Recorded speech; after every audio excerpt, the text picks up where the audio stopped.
I'm Mike Maloney, former F-14 pilot in the United States Navy, and today you're at Kota Longboards, where we make longboard skateboards.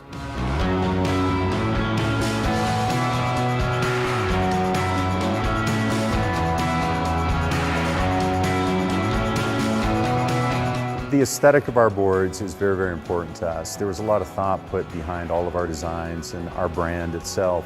All of our boards are named after World War I airplanes. We're just moving through the history of aviation.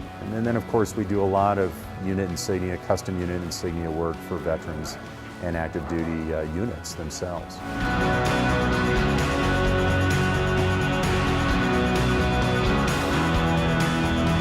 Kota actually stands for Knights of the Air. Knights of the Air was a moniker that was given to the earliest fighter pilots in World War I, but these gentlemen actually lived by the chivalric code from medieval times, and so they were dubbed Knights of the Air.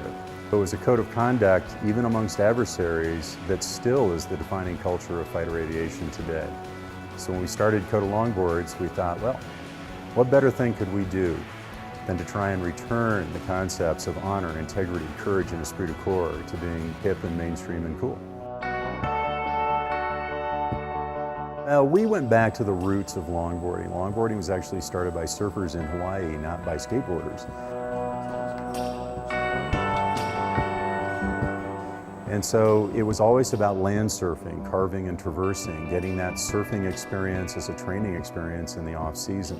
So what we did is we went back to engineering a cambered board that would be ideal for carving and traversing, much like the original intent of longboarding back in Hawaii.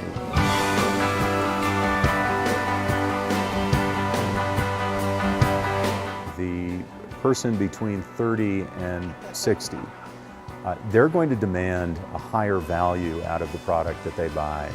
So from day one, we set out to develop a clear gloss finish that would be grippy to crepe and rubber-soled shoes and skin. And this is the Kota Grip, which we spray on all of our boards, is the result of that effort. And we have now precluded the need for any grip tape whatsoever on the boards.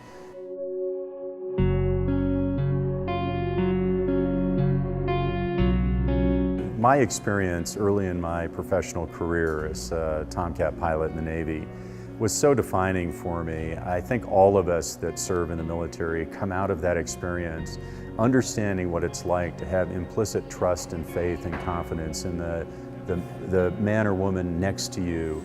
So I said, look, we need to go back to our family and let's look at hiring some veterans into this company. Yeah, I mean, I come to work with a smile and leave with a smile every day.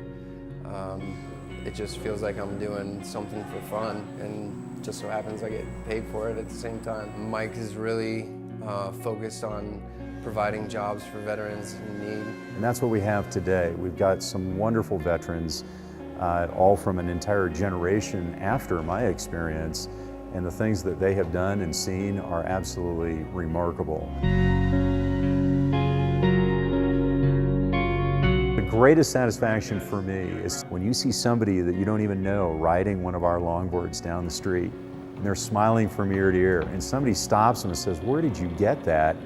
And they pick up their board and they're, "Let me tell you about this board, because there's a story here. There's a community here." There is no better satisfaction than seeing that happen.